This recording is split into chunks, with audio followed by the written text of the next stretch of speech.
Bismillahirrahmanirrahim. Di setiap keburukan selalu harus kita cari sebab akibatnya sehingga bisa menemukan kebaikan. Karena hidup itu sebab akibat. Gak ono kerusuhan nek ono sebabe, gak ono kekacauan nek ono sebabe. Jadi kabeh iku sebab akibat. Apa sebabe saiki bengi mergo mang awan. Apa sebabe menisuk mergo saiki bengi lak ngono. Apa sebabe kon kok sembayang subuh mergo mang wis sembayang isya. Saya mohon kita semua punya tidak hanya ilmu dan pengetahuan, tapi punya kebijaksanaan dan selalu mencari kebaikan. Oleh karena itu nanti kita bikin workshop dengan cara seperti itu. Nomor 2 Bu, wa ma khalaqtul jinna wal insa illa liya'budun, itu tolong Anda orang pesantren memahami jenis kalimatnya. Itu kalimat MD bukan DM. Jadi Allah tidak mengatakan inna khalaqnal jinna wal insa liya'budun, tapi wa ma khalaqtul jinna wal insa. Jadi saya tidak menciptakan jin dan manusia kalau tidak untuk beribadah. Jadi tidak ada kesempatan 1 detik pun dalam sehari, dalam semalam untuk tidak beribadah. Maka apa saja harus disifati dan diarahkan sebagai ibadah kepada Allah Subhanahu wa taala. Oleh karena itu ibadah resminya mahdhonya kelamek sembahyang ping 5, zakat ngono ya, didik tok lah. Waktunya enggak ada 2%, 3% dari hidup kita. Yang 98% kita beribadah muamalah. Kita melakukan apa saja yang baik, dari bertani, berdagang, ngojek, sapi turute, tapi kita niati untuk mendapatkan ridho Allah Subhanahu wa taala. Itu namanya ibadah. Dakwah itu sebenarnya adalah melakukan rekomendasi, anjuran, atau mungkin melakukannya langsung secara aplikatif, memindahkan sesuatu dari yang buruk menjadi yang baik, dari sesuatu hal ke sesuatu hal yang lain. Ada dakwah vertikal itu namanya doa.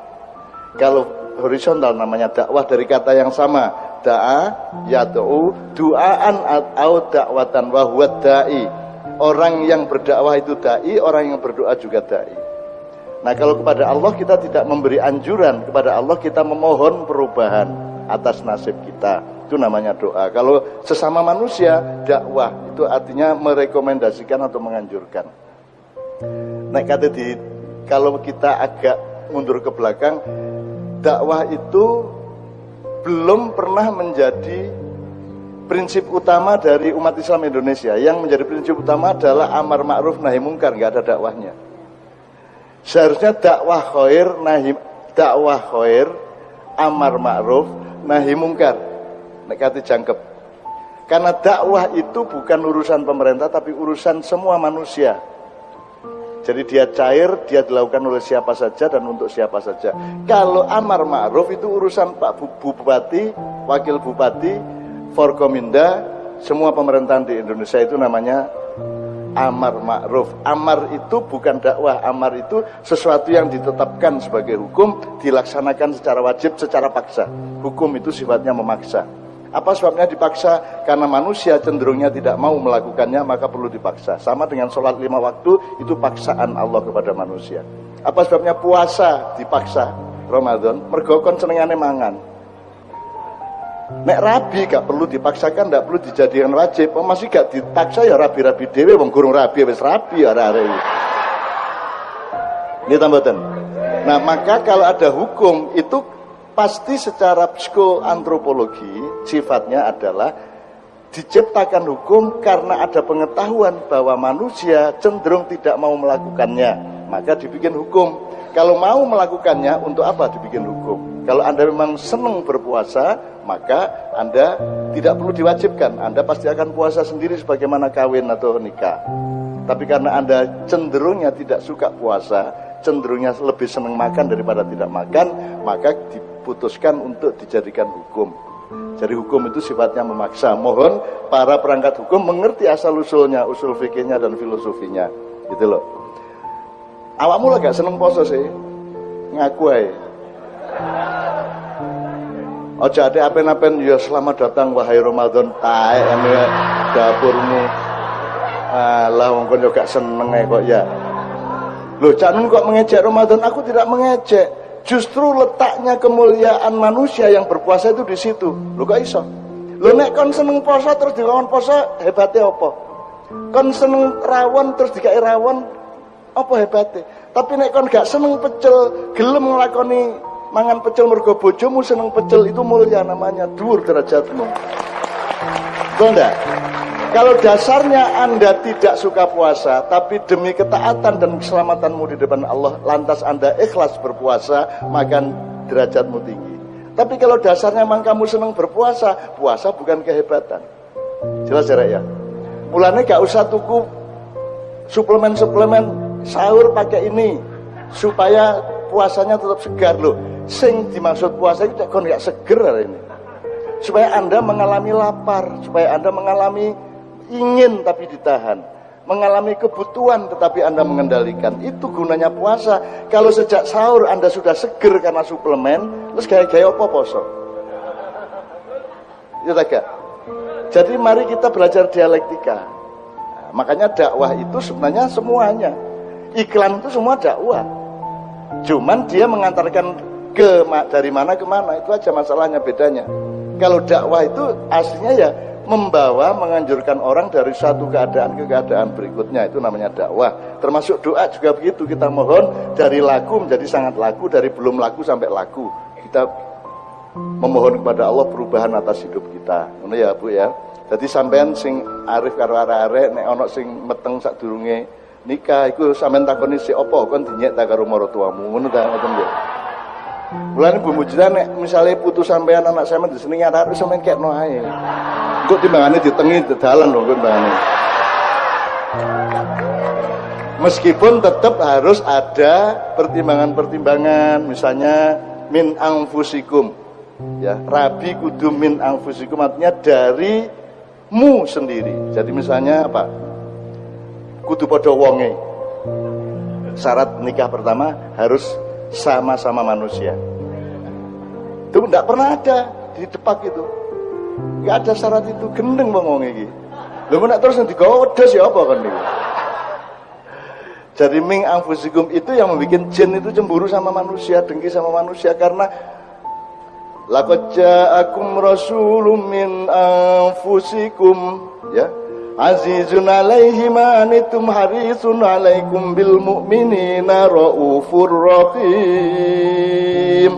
Allah janji bahwa telah aku datangkan seorang nabi dari kalanganmu sendiri. Tapi jin gak ono nabi jin, sing ono nabi menungso, dan jine kudu nganut karo menungso. Lah mangkel lah. Mbok sampean gawe nabi jin dhewe po. Nah, iku sing garai jin iku akeh sing ganggu sampean, iku bagian yang tidak ikhlas kepada Allah. Tapi jin-jin mayoritasnya mereka ikhlas kepada Allah. Dan di sana Nabi Muhammad dielek nemen oleh kelompok medsos jin ini.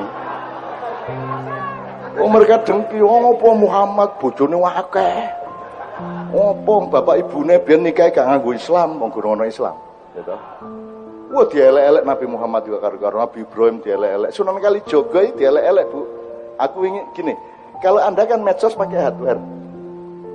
Kalau di dunia jin tidak pakai hardware. Hardwarenya adalah urat saraf Anda. Jadi nek kepengin krungu apa karek merentek ketok set ngono. Nek kono aku tuku handphone sik, kono gak langsung set hurufe iki teko dhewe ngene iki. Utawa merem terus ketok gitu. Jadi medsos di sana lebih maju. Dan lho ya apa kan niku. Dan Sunan Kalijaga yang sampean sebut-sebut itu dielek-elek pol, ala taek Sunan Kalijaga. Wong kon biyen ngerampok kayak kate saiki dakwah barang. Lah ngono. Sunan Kalijaga itu berandal Lokajaya. Dia dulu ngerampok, ya toh, begal sak piturute. Dadi nek sampean tau begal, aja atik berdakwah engko dielek-elek wong alah kon begal kok saiki atik makyahan barang. Kan gitu kan. Jadi mereka tidak mengenal husnul khotimah. Husnul khotimah itu artinya orang dari zulumat ilan nur. Gitu loh. Apa sebabnya orang husnul khotimah? Sebab Allah sejak awal menciptakan manusia itu dengan berbagai kemungkinan, dan salah satu kemungkinan yang besar adalah dia berada dalam kegelapan, kemudian diberi petunjuk oleh Allah melalui Al-Quran supaya dia pindah ke nur, kan begitu. Jadi orang buruk loh. Saiki kon ketemu Sayyidina Umar kon ngomongin alah sampean biyen mateni wong kate di khalifah barang ngono. Ngomong ngono sampean. Lho gak iso nek kaya ngomong ngono iku. Nabi Musa barang mateni wong barang. Oh, menang mateni wong kok dadi nabi barang. Loh, hidup itu dinamis, tidak bisa begitu. Misalkan kita ini anak maling, bang bapakku maling ya pamane. Bagusnya saya meneruskan kemalingannya atau saya menjadi orang yang sebaliknya. Mergo aku biyen tahu duwe turunan maling, aku saiki gak kira maling, apik tak gawe. Tapi ndek medsos gak ngono. Alah mbahmu ya maling ya kadek kon apik-apik barang. Lah ngono. Nah, itu cara berpikir jin. Bagian medsos. Itu, teman sekalian. Nah, teman sekalian, Bu, terima kasih atas seluruh apresiasinya. Malam ini kita belajar bersama. Intinya adalah kita ini salah ngelihat sesuatu, caranya salah, berpijaknya kita salah, perspektifnya salah, angle-nya salah, jaraknya salah, resolusinya salah, pikselnya salah kalau cara komputer. Mari kita cari yang tepat. Oleh karena itu, teman sekalian, ini sudah jam 10:30 ya. Oh. Iki kok sampai jam 12 wani. Ya menunggu carane, Bu, menunggu carane. Mesti aku wis terus jawabane subuh ngono. Mergo gak poso meneh, Bu, gak sahur ya. Ngene lho rek, disetel sih ya, ojo dukur-dukur setelanmu ya. Ojo ndolek arep wedok kudu sing ayu, kudu sing apa? Kudu sing apa sak piturut sik lah, ojo nemen-nemen alem ngenyek wong wedok. Wis to, apa anane nek anjene jodoh sing paling ayu ya bojomu iku ngene lho, ya. Lho ngono, ojo ana arek wedok wis enak-enak terus anu cangkeme kekamban. Kok cacat gak sida Nabi menene oleh arek wedok meneh jari sikile njebebeh. Wah. Gusine lho nek mesem gusine biru. Sembarang kok cacat ya apa? Lan engko mari ngono kok jajal waktu malam pertama, lho kok ngene, ngono kan kok. Enggak gitu cara merencanakan rumah tangga. Merencanakan rumah tangga nomor 1 bukan fakta objektifnya, tapi kesiapan subjektif Anda, prinsip-prinsip hidup Anda. Pokoknya yang paling cantik adalah yang istrimu. Apa sebabnya yang lain secantik apapun tetap kalah cantik sama istrimu? Mergo sing liyane duduk bojomu, ngono ae carane. Indonesia rusak kaya apa, tetep negaraku, tetep katresnanku. Apa sebabnya nek Malaysia masih rada maju tapi kok duduk katresnanku? Mergo Malaysia duduk Indonesia. Arab Amerika, Arab Cina, Arab Korea, Arab Eropa maju kaya apa, tetep sing tak tresnani, jin sing paling apik adalah Republik Indonesia. Ngono carane. Bojo iku.